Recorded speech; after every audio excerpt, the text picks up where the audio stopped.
Show previews చూడాలనుకుంటున్నారా? Latest episode చూడాలనుకుంటున్నారా? Star interviews చూడాలనుకుంటున్నారా? మరెన్నో మీకోసం వెంటనే ZEE5 యాప్ ని డౌన్లోడ్ చేసుకోండి. ఆఖరికి క్యారెక్టర్ అసాసిన్ చేస్తున్నావు కూడా నువ్వేమంటున్నావు అంటే కనుక మేము అలాంటి వాళ్ళం కాదు, నా కూతురు అలాంటి వద్దు కాదు అని సమర్థించుకునేటటువంటి ప్రయత్నమే చేస్తున్నావు. కానీ వీళ్ళు పన్నినటువంటి ఈ పన్నాగంలో పెర్మనెంట్గా నీ కూతురు చిక్కుముళ్ళలో పడిపోతుంది అనేటటువంటి ఆలోచన నీకు కలగపోవటం అనేది దురదృష్టకరమైనటువంటి అంశం.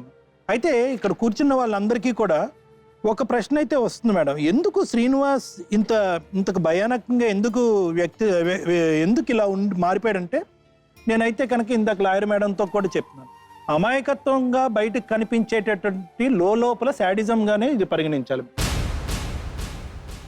బయటకు అమాయకత్వంగా కనిపిస్తుంది. అతని ఆలోచన శైలి ఒక్కటే, ఏంటి అంటే కనుక మొదటి నుంచి ఇన్ఫీరియారిటీ కాంప్లెక్స్. ఏ విధంగా చూసినా కూడా కానీ వయసులో కానీ, ఆలోచనలో కానీ, వ్యక్తిత్వంలో కానీ, అందంలో కానీ, రూపురేఖల్లో కానీ, చదువులో కానీ అన్ని విధాలుగా కూడా ఇందాక మేడం గారు చెప్పినట్టుగా మిస్ మ్యాచ్. ఏది పోలిక లేదు మీ ఇద్దరికి.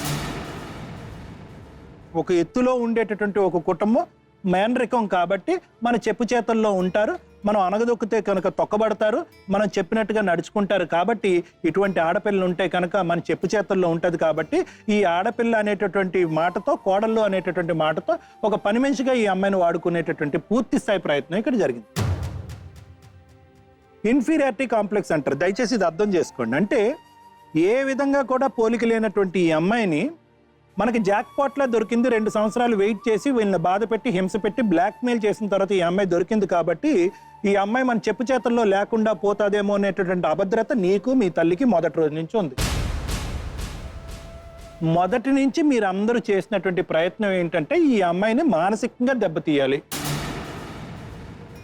మానసికంగా దెబ్బతీయాలి అంటే కనుక మనం చేయగలిగేటటువంటి ఒకే ఒక బ్రహ్మాస్త్రం ఏంటంటే కనుక ప్రతి అంశాన్ని పోసగుచ్చినట్టు చూసి, చిన్నపాటి సమస్యను కూడా పెద్దగా చేసి నువ్వే దీనికి కారణం అనేటటువంటి వేలెత్తి చూపెట్టేటువంటి ప్రయత్నం.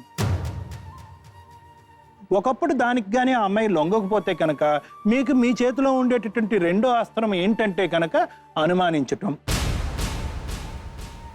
మూడోది ఏంటంటే వ్యక్తిత్వం నీకు లేదు, నీకు క్యారెక్టర్ లేదు, నువ్వు వేరే వాళ్ళతో పాటు ఉన్నావు అనేటటువంటి మాటలు అంటాం. ఇవన్నీ కూడా ఫైనల్గా ఏమవుతాయి, 2 విషయాలు నీ చుట్టూరు ఉన్నాయి. బహుశా నీకు ఇప్పటికైనా అవగాహన వచ్చిందో లేదో నాకు తెలియదు. ఈ ఇన్ఫీరియారిటీ కాంప్లెక్స్, ఈ అనుమానం అనేటటువంటి జబ్బుతో బాధపడేటటువంటి వాళ్ళకి అగ్గికి ఆర్జం పోస్తున్నట్టుగా తాగుడు అనేటటువంటిది ఒక భయంకరమైన తాగుడు. ఆ తాగుడుతో పాటు నీ పక్కనే కూర్చునేటటువంటి నీ తల్లి ఈ పద్ధతిలో ట్రైనింగ్ ఇవ్వకుండా ఆ పద్ధతిలో ట్రైనింగ్ ఇవ్వటం. దానికి తోడు ఈ దురదృష్టవంతురాలు ఈ అమ్మాయికి ఏంటంటే ఒక కాన్పే ఎక్కువ అనుకుంటే కనుక ఈ అమ్మాయి కవల పిల్లలు. సో ఇటువంటి పరిస్థితుల్లో ఎలా అయిపోయింది అంటే కనుక ఆఖరికి నువ్వు DNA పరీక్ష చేయించుకుని నీ క్యారెక్టర్ని ప్రూవ్ చేసుకో అనేటటువంటి మాట బహుశా ప్రపంచంలో ఏ ఆడపిల్ల వినాలి అనుకో. దానికి మించినటువంటి నరకం అంటూ ఇంకోటి ఏదీ ఉండదు.